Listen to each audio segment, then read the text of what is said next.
Hello underwater friends. In today's video we're going to talk about wide-angle photography. So what is wide-angle photography? It's taking pictures of animals, landscape, big animals, divers, using an angle as wide as possible. First we're going to talk about the equipments, then the settings. After that we're going to talk about the shooting techniques, and finally, the different kind of compositions.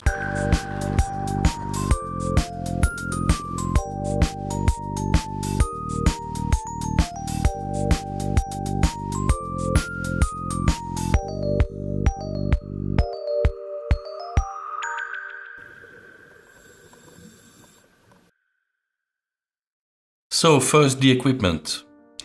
We have two options. Number one, we can use a compact camera. If you want to know more about the different options, you can go check on my video macro photography. Actually super macro. The best options right now are probably the Sony RX100 and maybe if it's mainly photo, the Canon G7X, and there are a couple of few other things.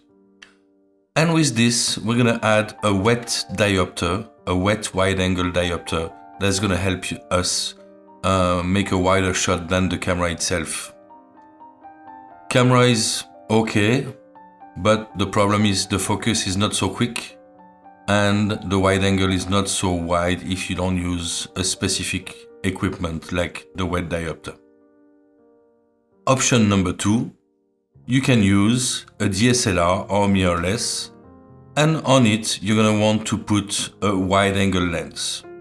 In my case, most of the time I use my 16-35 because I have a full frame camera. It's wide enough for me. I can even get huge animals and still stick them in the frame. Some people prefer to have a fisheye. Personally, I think the distortion is too much and I don't really appreciate. Of course, on your housing, you're gonna need a dome. In my case, I have to stop saying in my case. For me, I prefer to use a glass dome. I used to have acrylic ones, but they scratch very easily. And even if they sell some sanding product and things like this, after that, if you're looking towards the sun, I don't think it's so well.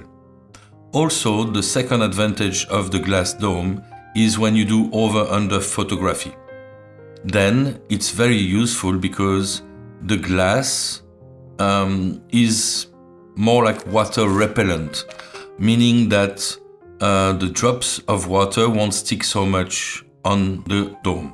And you're gonna also need strobes, especially if you want to do close focus wide angle, then you really want to lead the foreground.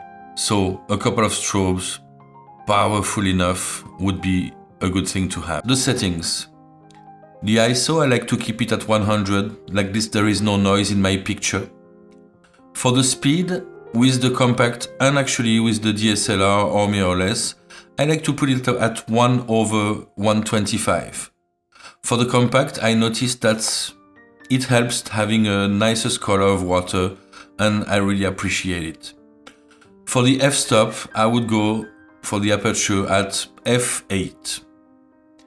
The strobes, I put it on manual because I want to decide where I want the color to be and how much I want. It's going to be very difficult for the TTL, for example, to figure out when to stop flashing.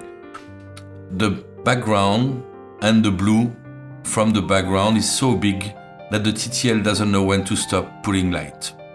So manual is good. You may need a couple of tries, but then when you find the distance you want, it's gonna be okay. For the focus, I put on autofocus. I don't want to worry about manual focus. It's too much work for nothing. And the f-stop being big enough, normally we can get the subject quite clear. For the zone of focus, I really like to have a wide zone. Like this, my camera can decide where to make the focus and normally it's pretty accurate. Okay, for the shooting techniques now, a couple of tips. First of all, like always, don't damage the environment. So having a neutral buoyancy for you and your camera is very important. If your buoyancy is neutral, then you can stand still in one place and you're gonna be able to make easy shots. Number two, don't follow the fish. Okay? You really want the fish to come to you. If you go after the animal in general, fish, octopus, whatever, except the diver, they're gonna swim away. Okay? That's normal. If you come to them, they're gonna be scared. So you really want to go very slowly. Actually, one of the good things to do is to find one location where you have, for example, a very nice foreground and wait for the animals to come and fill up the frame. That will make it much easier. Also, like this, you're gonna have more interaction with the animal and it's gonna make it nicer. Try to be as close as possible to your subject. Underwater, we lose a lot of color and very quickly. The first few meters, we already lose all of the red, all of the orange. And for the flash, it's the same thing. The distance that you will have between your flash and your animal will make it efficient or not. Most of the time, even with powerful flash, a couple of meters will be really the maximum. So your foreground may even be closer, and then the subject you want can be a little bit further. Get low on your subject. You don't want to take animals from above. Normally, you really want to take the pictures from underneath the animal and to have a much nicer composition. Of course, if you want to use sunburst as part of your composition, then you don't have a choice. But even a normal picture, you really want to be lower than the animal and be taking your picture looking up. And now the composition. The two main kind of pictures you really want to take are horizontal and portrait. For the horizontal one of the very nice things to do is try to get close focus wide angle. What does it mean? Close focus wide angle means that you're going to be close to the foreground and lead it to have a very nice color. And then you can have a second level and the background will have one or even more subjects.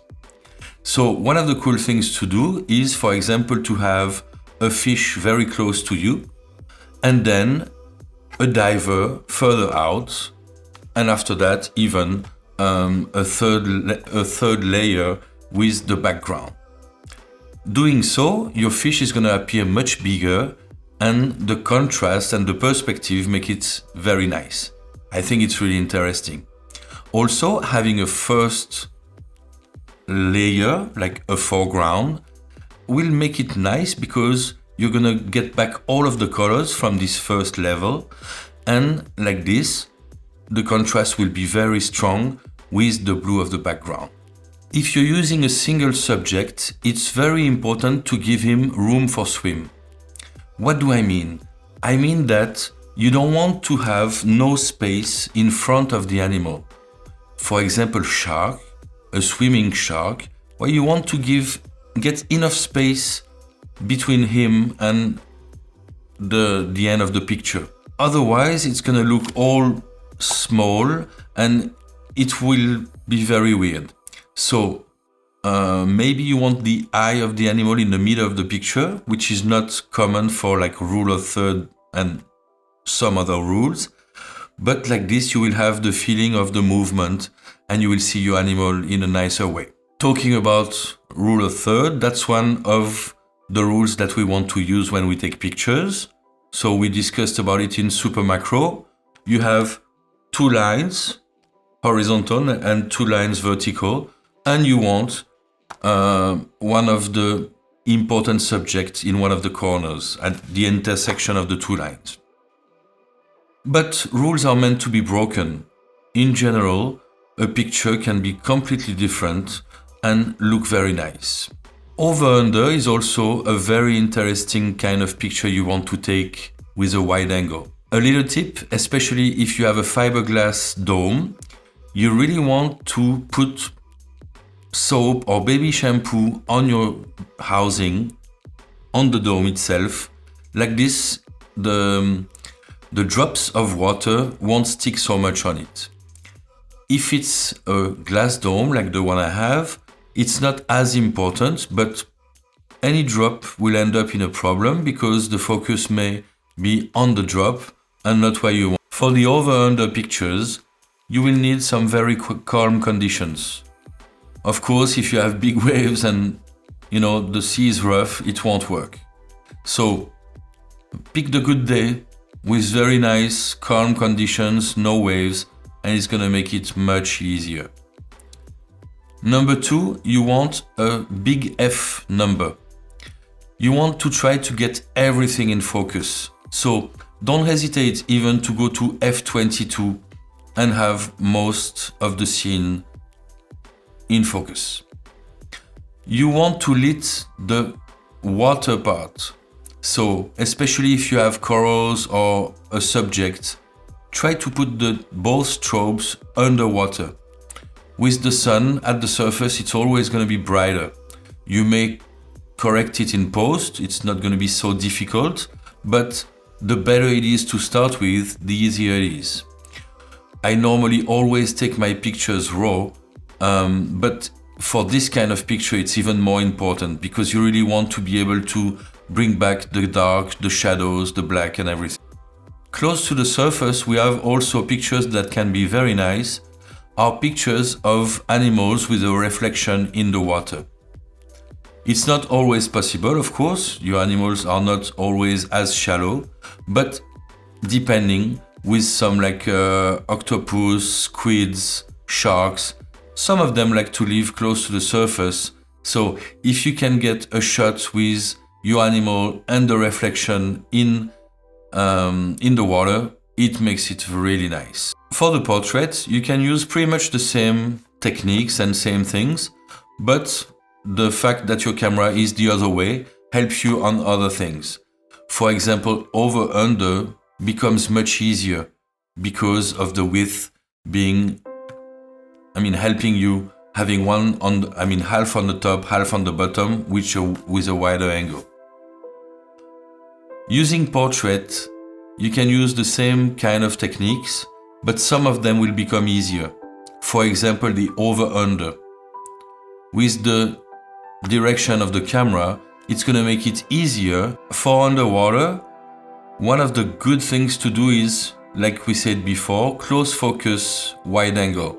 But this time you can really use the sunburst. So you will have a foreground with a colorful subject that can be corals, soft and hard corals, or a fish. The background may be a bigger animal, a diver.